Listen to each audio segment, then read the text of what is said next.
Muna itong itanom, kahoy, tugas, hamuron.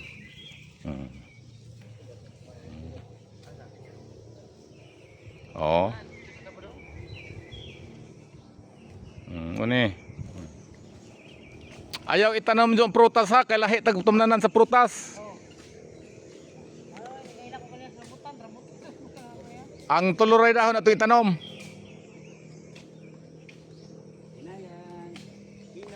Ganun naman kaya magsugod dito ka utlanan. Sa baka. Utlanan, mailan man ay man utlanan.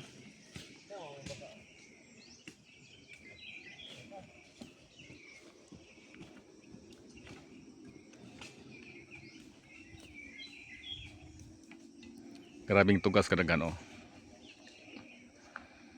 Ang negosyo tugas, furniture, huning gialagaan para sa 6 years o 10 years na nakoy magamit nga kahoy.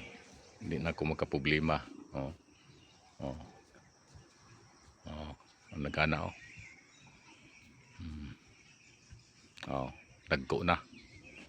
Oh. Oh, dagko na nga.